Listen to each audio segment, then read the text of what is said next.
এতে প্রচুর প্রাচীন ঘটনাবলী বর্ণিত রয়েছে। প্রত্যেকটি আয়াতের মতন প্রত্যেকটি গল্পেরও রয়েছে অন্তর্নিহিত ব্যাখ্যা ও শিক্ষা। মানবজাতির সর্বশেষ এই গ্রন্থে সৃষ্টির আদিকাল থেকে শুরু করে শেষ দিন পর্যন্ত কোটি কোটি ঘটনার মধ্যে থেকে বাছাইকৃত কিছু দেওয়া হয়েছে। পবিত্র কুরআন এবং হাদিস গ্রন্থগুলোর মাঝে আমরা কিয়ামতের আগে বিভিন্ন লক্ষণের বর্ণনা পাই। আল্লাহ এবং তার রাসূল সাল্লাল্লাহু আলাইহি ওয়াসাল্লাম আমাদের সতর্ক করার জন্যই এই সকল লক্ষণগুলোর বর্ণনা করেছেন।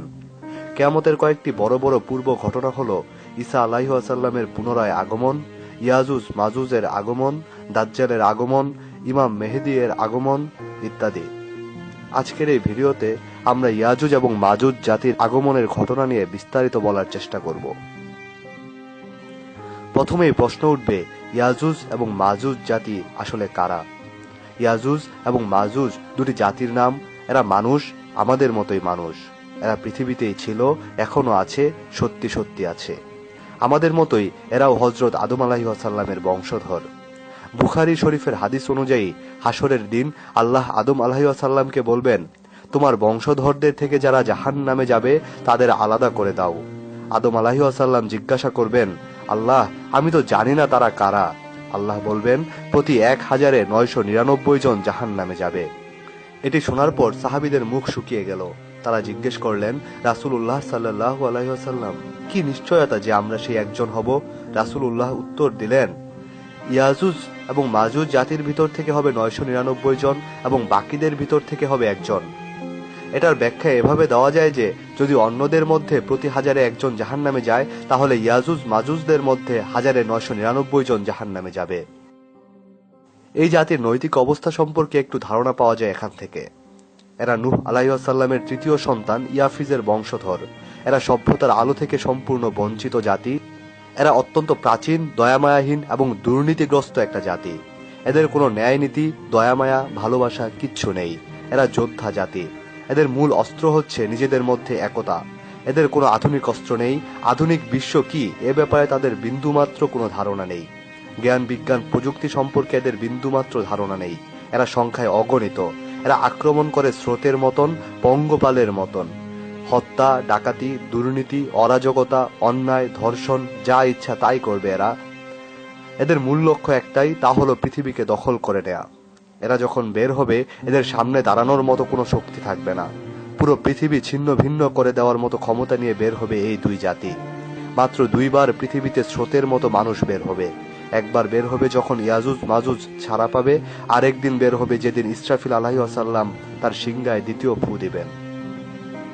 ইয়াজুজ এবং মাজুজের ঘটনার সময়কাল মুসা আলাইহিস সালামের সময়ের আশেপাশে। সেই সময়ে একজন প্রচন্ড ক্ষমতাবান রাজা ছিলেন, যুলকারনাইন আলাইহিস সালাম। তিনি তার সময়ে পুরো পৃথিবী শাসন করেছিলেন। যুলকারনাইন মানে ২ শিং। যুলকারনাইনের মুকুটে ২টি শিং ছিল। কেউ কেউ বলেন যে ইরান আগে ২টি দেশে বিভক্ত ছিল, আর ইনি হচ্ছেন সেই রাজা যিনি ইরানকে এক করেন আর পার্সি সাম্রাজ্যকে বিস্তারিত করেন। আবার কোনো কোনো মুফাসসির বলেন তিনি পৃথিবীর পূর্ব থেকে পশ্চিম শাসন করেছিলেন, তাই তার নাম হয়েছে যুলকারনাইন। কেউ কেউ বলেন যুলকারনাইন আসলে আলেকজান্ডার দ্য গ্রেট, কারণ ইতিহাসে আর কোনো রাজা পাওয়া যায় না যে পুরো পৃথিবীর এ মাথা থেকে ও মাথা শাসন করেছেন। যুলকারনাইন অত্যন্ত ন্যায়পরায়ণ একজন রাজা ছিলেন। তিনি একমাত্র আল্লাহর উপাসনা করতেন। পৃথিবীর শ্রেষ্ঠ শাসকদের মধ্যে তিনি ছিলেন একজন। আল্লাহ তাকে এত ক্ষমতা দিয়েছিলেন যে তার রাজত্ব ছিল প্রায় পুরো পৃথিবী জুড়ে। পবিত্র কোরআনে যুলকারনাইন আলাইহিস সালাম সম্পর্কে বর্ণনা করা হয়েছে সূরা আল কাহাফের ৮৩ এবং ৮৪ নম্বর আয়াতে। এই আয়াত দুটিতে বলা হয়েছে, তারা আপনাকে যুলকারনাইন সম্পর্কে জিজ্ঞাসা করে, বলুন, আমি তোমাদের কাছে তার কিছু অবস্থা বর্ণনা করব। আমি তাকে পৃথিবীতে প্রতিষ্ঠিত করেছিলাম এবং প্রত্যেক বিষয়ের কার্যোপকরণ দান করেছিলাম। যুলকারনাইন অত্যন্ত ন্যায়পরায়ণ কঠোর রাজা ছিলেন। আল্লাহ যেভাবে যে আইন দিয়েছিলেন তার সময়ে তিনি কঠোরভাবে তা প্রণয়ন করতেন।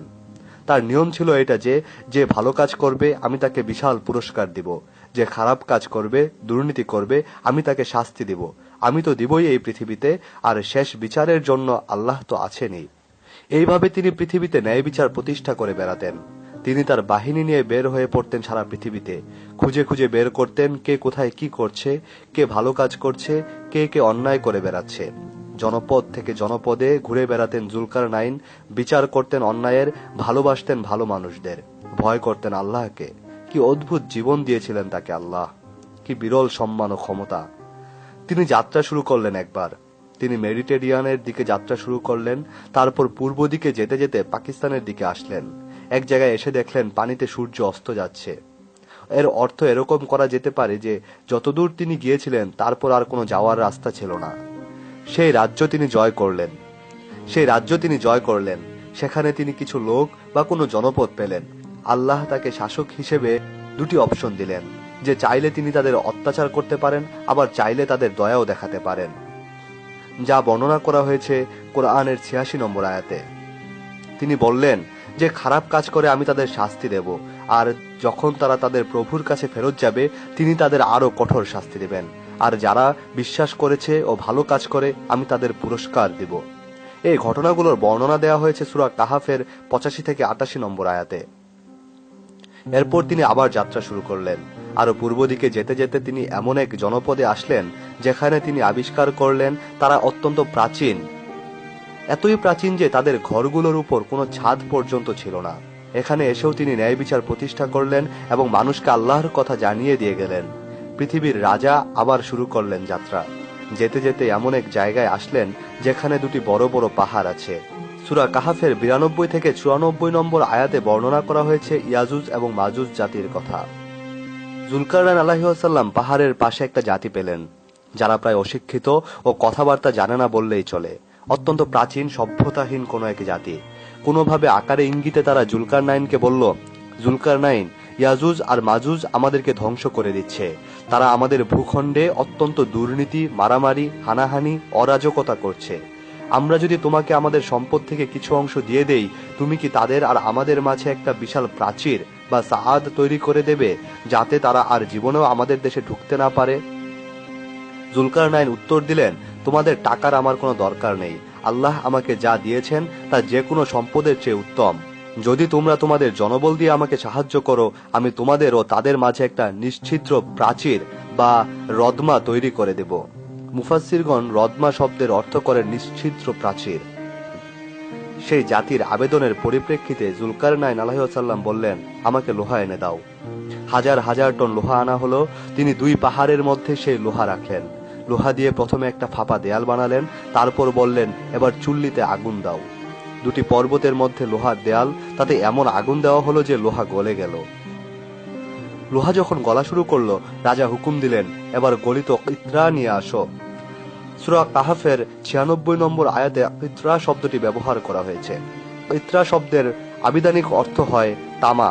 জুলকারনাইন আলাইহিস সালাম গলিত তামা বা কিত্রাকে ঢেলে দিলেন গলিত লোহার সাথে। তৈরি হলো রদমা, নিশ্ছিদ্র এক নিরাপত্তা বেষ্টনী। সূরা কাহাফের ৯৪ নম্বর আয়াত অনুযায়ী এই প্রাচীন জাতি তার কাছে একটা সাআদের আবেদন করে, কিন্তু বিনিময়ে তিনি তৈরি করে দিলেন একটি রদমা, যা সূরা কাহাফের ৯৫ নম্বর আয়াতে বলা হয়েছে। কাজ শেষ। জুলকারনাইন ঘোষণা দিলেন, এই প্রাচীর ইয়াজুজ মাজুজ ভেদ করতে পারবে না। এটা আমার প্রভুর কাছ থেকে একটা দয়া। তিনি তোমাদের দয়া করেছেন ইয়াজুজ মাজুজের হাত থেকে। এই প্রাচীরটি শক্তিশালী, কোনো সন্দেহ নেই, কিন্তু একদিন আমার প্রভুর কথা সত্য হবে। সেদিন তিনি এই প্রাচীরকে মাটির সাথে মিশিয়ে দেবেন। আমার প্রভুর কথা নিঃসন্দেহে সত্য প্রমাণিত হবে। এই ঘটনার বর্ণনা দেওয়া হয়েছে সূরা কাহাফের ৯৫ থেকে ৯৯ নম্বর আয়াতে। জুলকারনাইন খুব ভালোভাবে তার কাজ সমাধা করেছিলেন। অন্যভাবে বলা যায়